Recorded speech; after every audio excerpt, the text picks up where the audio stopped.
우리가 크게 잘 살지는 못한다 할지라도, 넉넉하게 이렇게 잘 살지는 못한다 할지라도 누구에게나 좀 편안하게 좀 살고 싶어 하는 그런 마음은 우리 모두가 갖고 있는 하나의 소원입니다. 호화스러운 이런 삶이 아니다 할지라도, 남들처럼 남부럽지 않는 그런 삶이 아니다 할지라도 그저 고생이나 또 우리가 고난 이런 것이 아닌 좀 편안한 삶이 우리들에게 주어지면 얼마나 좋을까. 그러나 우리들의 인생의 삶이 다 그런 것은 아니잖아요. 고난이나 이 고통을 피할 수 있는 사람이 없다 이 말입니다. 다 누구에게나 있는 것이지요. 여러분들의 주변에 조금만 눈을 돌려서 옆에 있는 분들을 한번 보시게 되어지면 참 많은 사람들이 크고 작은 어떤 이런 사건, 사고들로 인하여서 인생을 참 고단하게 사신 분들이 너무 많이 있습니다. 그리고 또 더러는 난치병으로 평생을 힘들게 살아가는 그런 분들도 있고요. 그렇지 않으면 갑자기 생겨난 어떤 원치 않는 암이랄지 이런 걸로 인해서 손쓸 겨루도 없이 그냥 세상을 떠나시는 분들도 사실 우리 주변에 많이 있습니다.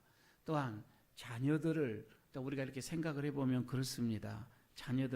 어린 자녀들을 먼저 하늘나라에 보내고 가슴에 묻고 평생을 힘들게 살아가는 그런 부모님들도 우리 주변에 많이 있지요. 그렇지 않으면 자녀들이 어떤 이런 세상에서 원치 않는 사회적인 무리를 일으킴으로 인해서 부모들에게 마음을 아프게 하는 것도 있고요. 또한 백수라고 할까요? 어떤 삶을 찾지 못하여서 방황하는 이런 사람들도 참 우리 주변에 많이 있어서 힘들게 살아가는 분들이 많이 있습니다. 이것도 하나의 고난이죠. 그런데 말이에요. 이런 고난 말고요. 이런 고생 말고 다른 고난이 또 있습니다. 이 고난은 그냥 내가 자처해서 받은 고난이 있다 이 말입니다. 선을 위한 고난, 의를 위해서 당하는 이런 고난도 우리의 삶 속에서 많이 있습니다. 그냥 다른 사람과 보편적으로 살아가면서 그냥 나서지 않으면 이런 고난이 나에게 오지도 않습니다. 그러나 자처하는 거예요. 내가 이것을 고난이 올 줄 알면서도 그 일을 하는 그런 사람들이 있어요. 아마 이런 사람들은 고난이 무섭지도 않는가 봐요. 특히 여러분 우리가 잘 아는 남아프리카의 초대 대통령이었죠. 이분이 노벨 평화상까지도 받으신 분인데 만델라라고 하는 이분은 인종 차별 정책에 반대를 하죠. 그가 젊은 40대에 변호사였단 말이에요. 그러나 이 반대하면서 운동을 하다가 그냥 옥고를 치르는데 27년간을 그냥 옥중에서 생활을 합니다. 젊은 나이에 그냥 옥 생활을 다 하죠. 거기서 끝납니다. 70을 넘어서 나옵니다. 그러고는 물론 대통령이 되어지기는 하는데 그는 본인 스스로가 어떤 이런 선을 위해서 고난을 그냥 당하는 거이죠. 감수를 한다 이 말이죠. 우리나라에서도 민주화라고 하는 이런 것을 투쟁을 하면서 얼마나 많은 사람들이 옥고를 치르고 또 생명을 또 잃은 사람들이 얼마나 많아요. 어떤 민주주의라고 하는 이것을 그들은 그것 신념에 자기의 생명까지도 버리는 고난을 그냥 밥 먹듯이 하는 사람들이 지금도 많이 있지요. 우리가 생각해 보면 왜 저는 고난을 받을까라고도 생각을 할 수도 있는데 말입니다. 지금 우리가 이렇게 여러분과 편안하게 신앙생활을 할 수 있는 이 근본적인 그 이유가 종교 개혁이라고 하는 것이었지요. 캐톨릭에서 신부 사제로 있었던 루터 말입니다. 이 루터가 이 종교 너무 썩었단 말이에요. 그래서 그러니까 교황 중심적으로 운영되어지는 이것은 아니다. 이거는 예수님이 중심이어야지 하면서 거기서 반기를 듭니다. 더군다나 면죄부라고 하는 여러분들이 헌금하는 게 누구의 돌아가신 누구분 여러분의 가족을 위해서 여러분이 헌금을 하면 돌아가신 분이 지옥에서 연옥으로 올라옵니다. 여러분 이렇게 해서 돈을 거뒀단 말이에요. 여러분 이렇게 되면은 이건 아니다 하면서 반기를 든 게 그래서 종교 개혁이 일어난 거잖아요. 그런데 그분은 교황청으로부터 파면을 당하지요. 파면만 당하는 것이 아니라 생명의 위협을 얼마나 많이 느꼈는지 몰라요. 테러를 말입니다. 그런 것을 감수하면서 그런 종교 개혁을 일으켰던 것이지요. 우리 주변에 보면은 이런 의를 위해서 고난 받으신 분들이 많이 있어요. 그러니까 어떤 분들은 내 욕심으로 인해서 고난을, 또 나의 어떤 미래를 위해서 많은 고통과 고생을 감수하는 그런 것도 있지만, 더러는 선과 어떤 이런 의로움을 위해서, 하나님의 나라를 위해서, 예수님을 위해서 순교하는 사람들, 자기 자신하고는 의미가 관계가 없잖아요. 그럼에도 불구하고 그들은 이런 고통을 당하셨습니다. 여러분, 이게 오늘 본문의 내용이, 지금 본문이 그런 배경에 의해서 지금 나온 말씀입니다. 이사야는 하나님의 말씀을 전하는 선지자지요. 그런데 여러분, 이 선지자라고 하는 거, 선지자의 역할, 이거는 그렇게 간단한 것만은 아닙니다. 특히나 이스라엘의 이 왕이나 이 백성들이 하나님의 말씀에 좀 빗나가고, 좀 그들이 좀 신앙이 좀 세상적이고, 그러면 가차없이 그들은 하나님의 말씀을 들어서 책망을 하고 경고를 했습니다. 그러면 그들이 그런 말씀을 들을 때에 마음속에서 회개해야지, 이런 사람은 별로 많지가 않습니다. 그냥 미운 거죠. 싫은 거지요. 그런 얘기를 듣는 게 싫다 이거이지요. 특히나 그래서 왕들은, 귀족들은 선지자들을 굉장히 애지주시하면서 지켜보고 있었습니다. 저들이 백성들을 또 선동을 해서 폭동을 일으키는 일은 않을까, 늘 그렇게 보고 있었던 거이죠. 아니, 어디 보면은 이 선지자들은 왕이나 귀족이나 그렇지만 이 백성들로 통하여서 많은 고난을 선지자들은 직접 당했었습니다. 신체적인 위협도 당했다 이 말씀이지요. 지금 이사야가 바로 그러한 상황에 처해져서 오늘 본문을 읽어보면 쉽게 이해가 될 것입니다. 6절을 한번 보시기를 바랍니다. 6절을 여러분 같이 읽도록 하겠습니다. 나를 때리는 자들에게 내 등을 맡기며 나의 수염을 뽑는 자들에게 나의 뺨을 맡기며 모욕과 침뱉음을 당하여도 내 얼굴을 가리지 아니하였느니라. 이사야는 지금 말로만 어떤 사람들로 인하여서 모욕을 당하는 것이 아니라 직접적인 육체의 고통까지도 지금 당하고 있다고 말씀을 하고 있죠. 세 가지를 지금 오늘 여기서 본문의 6절에서는 말씀을 합니다. 첫째는 등을 맞는다라고 했죠. 때리는 자에게 자기 등을 내주었다고 이거죠. 뭐이죠? 우리가 말하는 지금 말하는 그 태형이라고 하는 거이죠. 그런데 지금도 저쪽에 이슬람 국가에서는 이런 태형이 지금도 존재를 하고 있습니다. 태형을 맞는다 이거죠. 두 번째가 뭐라고 했죠? 지금 수염을 뽑는다. 수염을 뽑는 자들에게 내 뺨을 그냥 내주었다 이거이지요. 수염을 뽑는다고 하는 것은 무엇을 의미했느냐면 남자의 구실, 그러니까 남자로 인정하지 않았다 이 말씀입니다. 그때 당시에는 그 지역에 다 남자들은 전부 다 그냥 수염을 기는 거였습니다. 그냥 길어야만 했습니다. 그런데 수염을 뽑는다, 여러분 뽑을 때 그 고통을 의미하는 것이 아니에요. 이런 고통보다도 그게 아니라 남자의 대접을 받지 못하게 하는 그 큰 수치심을 말하고 있는 거이죠. 그리고 세 번째는 얼굴에 침을 뱉는다. 그래도 자기는 얼굴을 돌리지 아니했다라고 얘기를 하죠. 이거는 아예 이제 사람 취급을 하지 않는 것을 뜻하고 있는 것이죠. 그러니까 이사야 선지자는 당시에 그 사회에서 완전히 매장된 거예요. 완전히 지금 모욕과 고난을 당하면서 사람들에게 철저하게 그런 버림바가 되어진 모습입니다. 아니, 이사야가, 이 선지자가 도둑질을 했다든지 어떤 무슨 간음을 했다든지 아니면 사회적인 큰 무리를 일으켰다든지 이렇게 해서 이런 고난이나 이런 고통을 이렇게 당한다면 이해가 가도 되지요. 그러나 하나님의 말씀을 전하다 그렇다 이 말입니다. 하나님의 말씀을 정직하게 선포하다가 이런 일을 당하니까 우리가 생각했을 때는 얼마나 억울할까, 이런 생각을 할 수가 있는 것이지요. 자, 대체 무슨 일이 있었을까? 그때 당시에 그 상황 속에서 그 시절에 무슨 일이 있었을게 이 말씀을 이렇게 하나님 말씀을 전했다고 이렇게 이사야 선지자가 이런 곤욕을 치러야만 했었을까? 그 상황으로 잠시 여러분들을 안내하고자 합니다. 이사야가 오늘 이 말씀을 하는 것은 단지 어떤 저들의 자기를 변론하기 위하여서 일반 저 사람들을 나를 모함한다 그렇게 말하고 있는 것은 아닙니다. 그리고 지금 이사야 선지자를 이렇게 모욕을 주고 핍박을 주고 겁박을 주고 이렇게 테러를 하는 것은 그때 당시의 사람들이 선과 악을 구별하지 못할 정도로의 악한 자들이었는가? 사실 그러지도 않았어요. 그러지도 않고 이때 당시 이 사람들은요, 모욕을 주고 조롱을 주는 사람들은 극히 정상적인 사람들이었습니다. 인격적으로도 조금도 부족함이 없는 사람들이었어요. 그런데 왜 이런 일이 있었을까? 왜 이렇게 이사야 선지자에게 이토록 큰 모욕을 줬을까? 그 이유는 하나입니다. 자기 존재를 부인하는 겁니다. 그러니까 자기네들의 이 존재에 대해서 굉장히 위협적인 인물이었다. 이 이유 하나였었습니다. 자, 이를 한번 보도록 하겠습니다.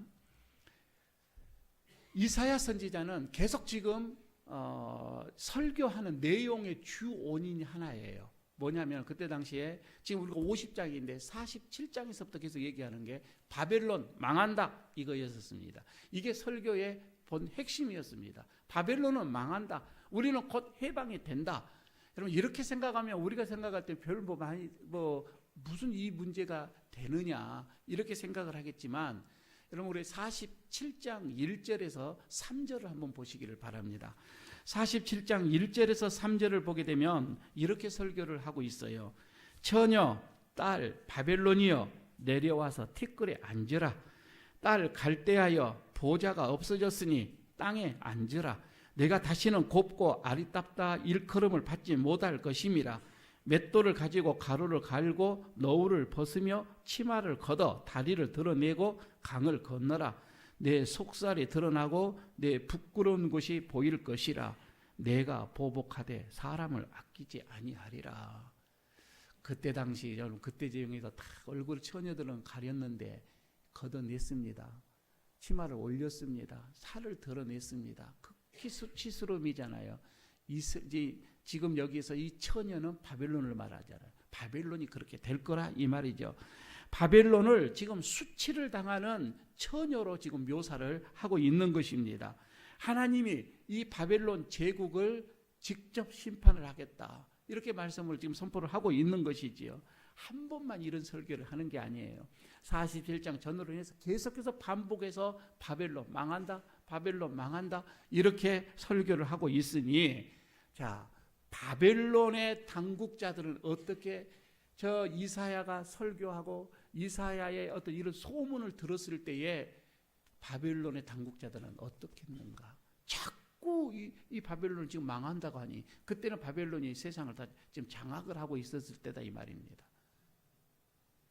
아니 어떻게 보면은 지금 이 바벨론 안에서 살아가고 있는 이 백성들은 이사야의 그 설교가 그들의 마음속에 어떻게 보면 찔림이 아니라 저거는 반동분자예요.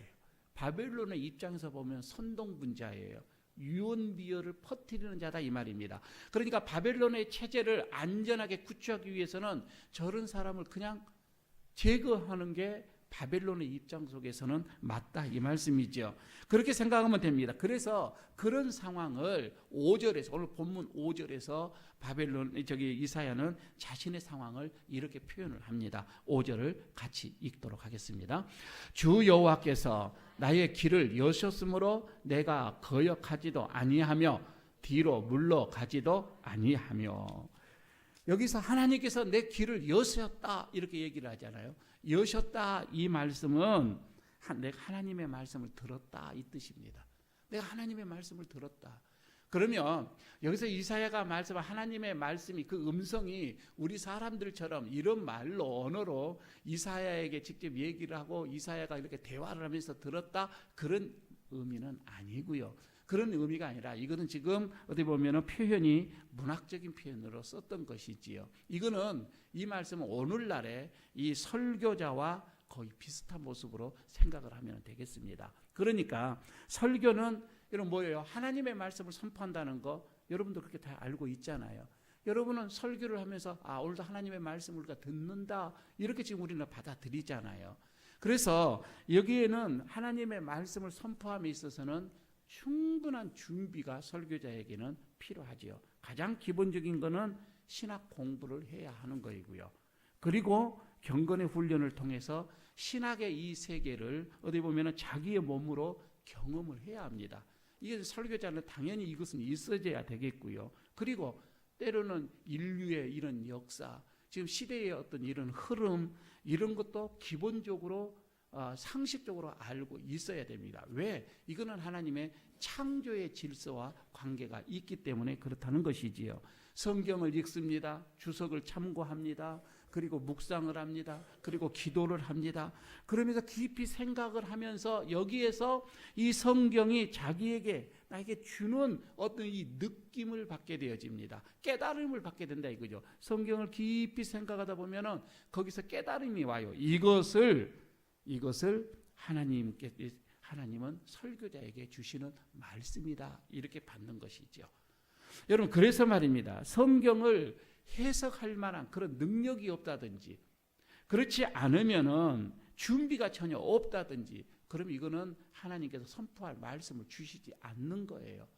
아니, 어떻게 보면 이건 자칫하면 헛소리에 불과할 수도 있다 이 말입니다.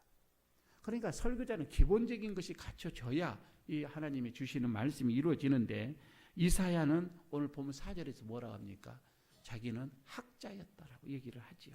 선지자여 있으면서도 신학자였다 이 말입니다. 하나님이 자기에게 학자들의 그 혀를 본인에게 주었다 이렇게 고백을 하고 있지요. 학자들처럼 알아들을 수 있는 귀, 깨달음, 이것이 있었다라고 먼저 4절에서 말씀을 하고 있습니다. 그런 의미로 받아들이게 되어지면 지금 이사야는 겁니다. 자기가 깨달은 거, 하나님의 말씀을 깊이 깨달은 것이 이것이 확실하기 때문에 이제는 바벨론 사람들이, 저들의 어떤 그 무력들이, 저들의 어떤 힘이 나를 위협하고 나를 박해를 하고 나를 때리고 나를 거스릴 심기를 그들을 거스린다 할지라도 나는 이 하나님의 말씀을 전할 수밖에 없다 이거예요. 나는 내 입을 다물 수가 없다. 하나님이 확실하게 이 말씀을 주셨기 때문에 나는 전한다. 오늘 본문이 그 말씀입니다. 이사야 설교는 바벨론의 사람들에게만 그리낌이 된 게 아니에요. 또 하나가 있었습니다. 그때 당시에 지금 이스라엘은 바벨론의 포로였죠. 포로였는데 포로 기간이 한 50년 정도가 흘러갔습니다. 그러면 포로로 잡혀왔던 1세대들은 거의 죽었어요. 이제 몇몇 사람들만 남아있지요. 그리고는 2세대, 3세대 이 사람들이 바벨론에 거기 안에서 안정적인 삶을 취합니다. 나름대로 거기서 잘 먹고 편안하게 잘 삽니다. 물론 그들의 어떤 그 유다에서 내려온 어떤 그런 신앙, 여호와의 신앙, 어떤 민족의 어떤 이런 기초가 바벨론이다라고 그들은 생각하지는 않을 거예요. 그러나 우리의 유다는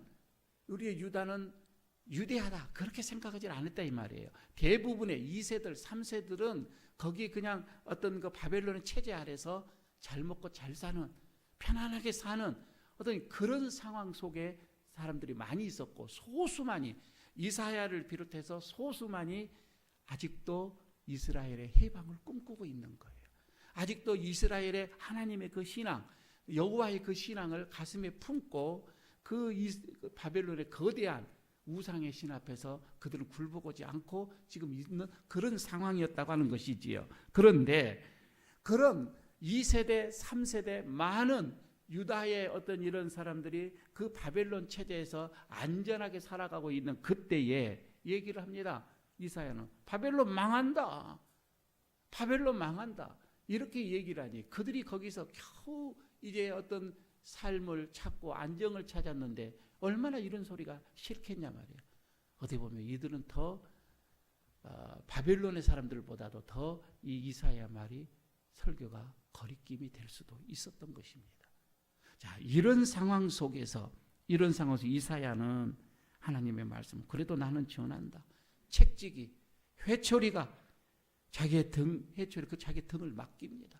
수염을 뽑는 자들에게 자기 뺨을 맡깁니다. 모욕과 침뱉음을 당하여도 자기는 얼굴을 돌리지 않고 자기는 처연하게 하나님의 말씀을 자기는 선포한다. 그게 오늘 본문의 내용입니다.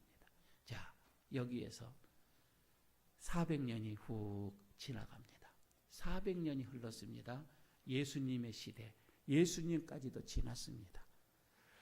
이거요, 예수님의 제자들입니다. 이제 예수님의 제자들, 특히 사복음서를 기록하는 이 저자들, 그러니까 마태복음서, 마가, 누가 말고 요한, 이런 사람들, 이런 제자들이 지금 이사야서를 여기 오늘 본문 이것을 읽으면서 고난의 종, 이것을 보면서 이것을 읽으면서 이거는 이사야의 이 설교는 바로 예수 그리스도의 고난을 암시하고 있는 것이구나, 이렇게 그들은 받아들입니다.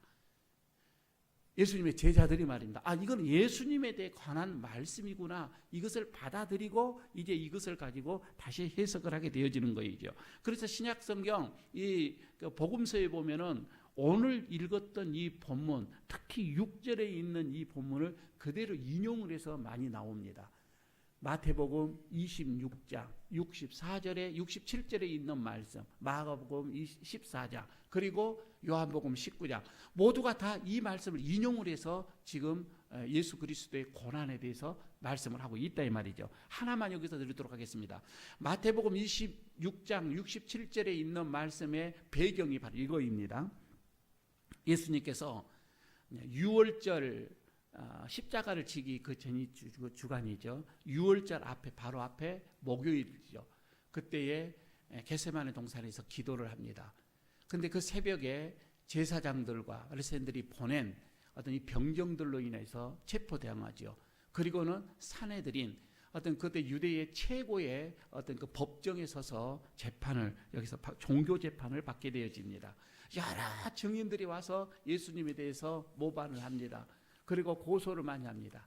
예수님이 일절 입을 열지를 않습니다. 그냥 침묵을 합니다. 그때에 대제사장이 이제 선거를 결심하기 전에 먼저 묻습니다. 예수에게, 당신이 하나님의 아들 예수 그리스도냐? 지금 여기서 말하라. 이렇게 얘기를 합니다. 그때요, 예수님께서 직접 대답을 하지 않고 간접적으로 대답을 하시는 게 바로 26장, 마태복음 26장 63절에 4절에 있는 말씀입니다. 뭐라고 하냐면, 네가 말했다. 이렇게 간접적으로 얘기를 하죠. 대제사장에 얘기하는 거예요. 내가 말하였느니라. 그러나 내가 너에게 이르노니 이후에 인자가 권능의 우편에 앉아 있는 것과 하늘 구름을 타고 오는 것을 너희가 보리라. 그러나 내가 너희에게 이르노니 이후에 인자가, 본인이 말하는 겁니다. 내가 권능의 우편에,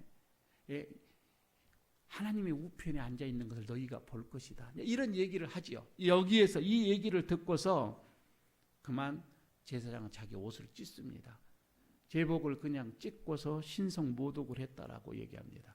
그때 당시에 이 사내들인의 가장 그 송사 중에, 재판 중에 가장 큰 죄가 신성모독이었거든요. 그래서 재판, 거기에 있는 모든 사람들이 예수를 이거는 신성모독죄다 해서 그냥 죽여야 한다라고 결정을 내립니다. 이어서 마태복음 26장 67절, 그래서 오늘 본문에 읽었던 6절에 있는 말씀을 이제 인용을 해서 기자는 이렇게 쓰고 있는 거죠. 이에 예수의 얼굴에 침 뱉으며 주먹으로 치고 어떤 사람은 손바닥으로 치며, 이게 지금 오늘 있는 말씀 거의 같은 말을 인용을 해서 오늘 본문의 말씀을 나왔던 것이죠. 이 내용입니다. 여러분, 이 일이 있는 뒤에 예수의 이 십자가 처형에 이르기까지 아주 일사천리로 진행이 되어집니다. 어느 정도의 생각할, 어떤 변론할 그런 기회도 없습니다. 빌라도의 법정에서 재판을 받고요, 로마의 법에 의해서 십자가 형이 내려진 다음에 바로 그냥 직행이 가해집니다. 아니, 어떻게 반론할 수 있는 그런 기회도 주어지지가 않습니다. 여기서 문제가 제자들입니다. 제자들이 여기에서 우리가 말합니다. 혼돈이 오기 시작합니다. 3년 동안을 예수님을 따랐고 3년 동안을 예수님을 봤고 3년 동안을 그렇게 예수님을 하나님의 아들이라고 믿고 갔는데 여기서 충격이 온 거예요. 지금까지 바라봤던 그 예수의 모습이 아니더라 이 말입니다. 그러니까 지금 예수님은 유대 종교의 어떤 그런 권력, 로마의 어떤 이런 권력, 여기에서 그냥 무참하게 아무런 힘도 쓰지도 못하고 한순간에 무너지는 아주 연약한 한 청년의 이 불과한 그 모습을 제자들이 보게 되어집니다. 전혀 제자들은 예상하지를 못했습니다. 꿈도 꾸지를 못했던 거예요. 그래서 제자들이 여기서 우리 같이 말해 패닉 상태에 오게 되어집니다. 그때 제자들이 다 도망가지요. 그리고 예수를 부인합니다. 저주까지 합니다. 나는 그 관계가 없다 라고까지 해서 완전히 돌아서게 되어집니다. 그런데 왜 제자들이 그렇게 할 수밖에 없었는가 하니 그들의 생각이 잠시 그게 그 중요한 결정적인 그 원인을 제공하는 이게 나옵니다. 그 앞에 마태복음 16장으로 넘어가거든요. 거기 되면은 예수님께서 제자들과 있을 때에 너무 예수님이 큰 기적을 막 일으키고 그러니까 예수님께서 물어봅니다. 제자들 다른 사람들은 다 가버리는데 너희도 가려느냐 하면서 물어봅니다. 우리가 어떻게 갑니까? 우리는 끝까지 당신하고 갑니다 하면서 베드로가 이런 고백을 하죠. 주는 그리스도시요 살아계신 하나님의 아들입니다. 하늘 아들 왜? 그걸 봤거든. 하나님의 아들의 그 권능과 그 기적과 그 이적을 다 봤거든요. 당신은 하나님의 아들입니다. 이런 얘기를 들었을 때에 예수님께서 뭐라고 합니까? 아니다. 나는 조금 있으면 곧 예루살렘에 올라가서 나는 고난을 받게 되어지고 십자가에 죽게 되어지고 그리고 3일 만에 부활하게 될 거다. 이런 얘기를 하죠. 그때에 베드로의 태도가 나오죠. 안 됩니다. 라고 딱 얘기를 하죠. 안 된다라고 얘기를 합니다. 그렇게 해서는 안 된다라고 강력하게 만류합니다. 왜 그렇게 만류를 했냐면 이 베드로 생각만이 아니라 그건 모두 유대인들의 모든 생각이었습니다. 메시아로 오시는 분은 고난당하는 것이 아니다 이거예요. 메시아로 오시는 분은 세상을 통치하시는 분이시지 고난이나 고통을 당하시는 분이 아니다. 그렇게 생각을 했기 때문에 어떻게 심판을 하실 분이 고난당합니까? 왜 십자가를 당합니까? 안 됩니다 라고 반론하는 그런 모든 유대 사람들의 생각을 베드로가 그렇게 얘기한 거예요. 그때 예수님께서 뭐라고 합니까? 사탄아 물러가라. 너는 지금 하나님의 일을 거스리는 자다 라고 이렇게 얘기를 하기도 하지요. 여러분 이렇게 책망을 하는 것 보면은 제자들 베드로 예수님에 대해서 대단히 잘못 생각하고 있었구나 라고 하는 것을 우리는 알게 됩니다. 지금도 여러분 여기에서 우리가 여기를 벗어나야 되는데 우리가 예수를 믿잖아요. 우리가 예수님을 따라가잖아요.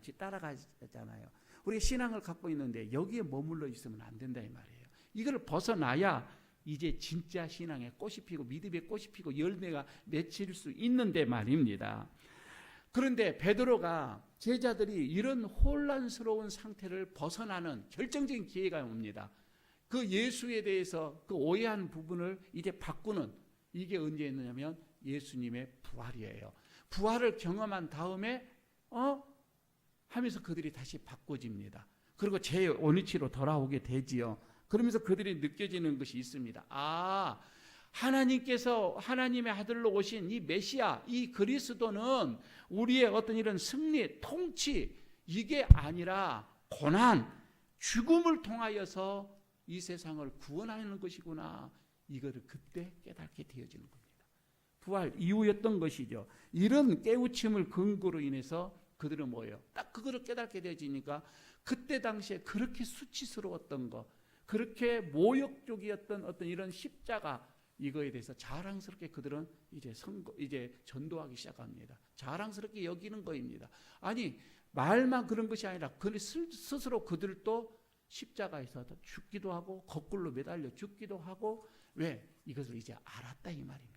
하늘의 비밀을 거기서 알았던 겁니다. 하나님께서 이 세상을 구원하시는 것은 통치가 아니었던 것이에요. 이거는 고난을 통하여서 이런 고통을 통하여서 죽음을 통하여서 세상을 구원하셨구나.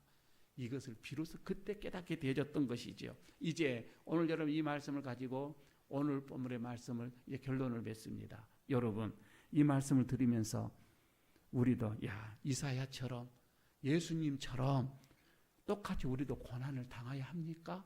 여러분이 나에게 이렇게 묻는다면 여러분은 지금 설교를 잘 못 들었다 이 말입니다. 제가 지금 그 얘기 하자는 것이 아니에요. 그 설교 그런 말씀이 아니라 여러분 기독교인은 무조건 고난을 받아야 된다? 이런 그런 거 없습니다.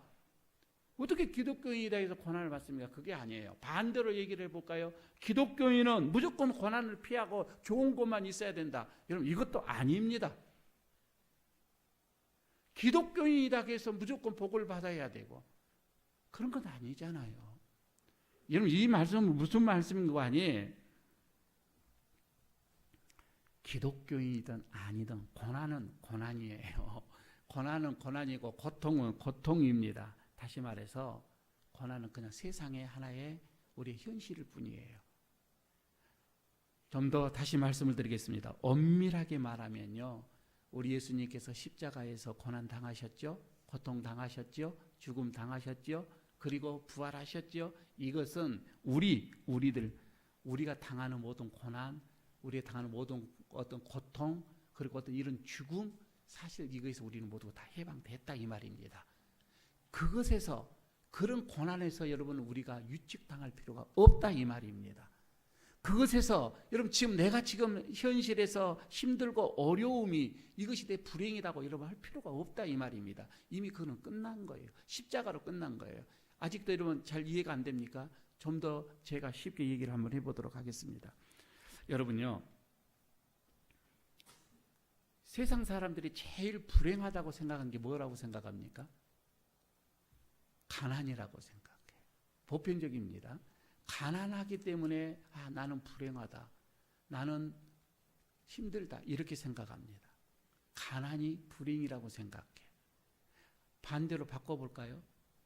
그러면 가난하지 않으면 다 행복합니까? 아니잖아요. 여러분 가난하지 않으면 다 행복합니까? 부자는 다 행복합니까? 아니잖아요. 그러니까 그건 말이 안 맞아요. 그러니까 가난하다고 해서 이거는 불행이고 부자다고 해서 행복이고 그런 것은 아니라 이 말입니다. 이런 것은 아니에요. 가난이 불행의 근본, 그 원인이다. 이런 말이 아니라 이 말입니다. 다시 말씀드리면 여러분이 큰 고난이나 불행을 당할 때에 그래서는 안 되겠지만 만약에 당한다 할지라도 그 자리에 예수 그리스도와 함께 하신 줄로 믿습니다. 여러분 우리가 말이에요, 지금 우리가 이 죽음의 문을 통과합니다. 죽음의 문을 통과를 하면은 홀로 십자가를 지시고 죽으셨던 그 예수님이 거기에 분명히 함께 계십니다. 여러분 이보다 더 필요한 것이 뭐가 있어요? 지금 우리의 모든 삶 속에 우리 주님이 함께 하시고 내가 죽은 다음에도 우리 주님께서 나를 맞이하시고 나를 기다리고 계시고 나와 함께 하시는데 여러분 우리가 더 필요한 게 뭐가 있어요? 그러나 세상은 그렇게 말을 하지 않습니다. 더 필요한 것이 있다. 우리가 가지고 있는 이것이 만족하지 않고 더 필요한 것이 있다라고 강요를 하고 그것을 취하라고 얘기를 합니다. 그러나 여러분 실제가 없어요. 아무리 취해도 없어요. 거기는 만족이 있는 것이 아니라 이 말입니다. 여러분 이 사실을 근거해서 우리는 하나님이 부르시는 그날까지 우리는 함께 지금 신앙의 여정을 가고 있는 동역자들입니다. 자, 사순절이 시작이 됐습니다. 이번 사순절의 40일 동안에는 우리가 좀 고난에 대한 것을 좀 다르게 해석을 좀 했으면 좋겠어요. 지금 내가 당하고 있고 힘들고 고통스러워 있는 것을 이걸 불행이라고 생각하지를 마시라 이 말입니다. 불행이라고 해서 이건 불행하고는 관계가 없는 거예요. 이런 고난으로 통하여서 내가 다른 사람에게 유익을 줄 수만 있다면, 내가 이 고난으로 통하여서 또 지역과 나라와 민족과 인류에 조금이라도 유익이 되어질 수만 있다고 한다면 여러분 그거는 선을 위한 고난이 될 것입니다. 여러분 이번 고난을 사순절 동안 고난당하신 예수를 깊이 생각을 하십시다. 그분은 자처해서 나를 위하여서 인류를 위해서 스스로 그 고난을 당하셨습니다. 이 고난을 생각하면서 우리가 내 고난도 좀 기쁨으로 승화시킬 수 있는 그런 아름다운 그런 사순절이 되어지기를 축복합니다.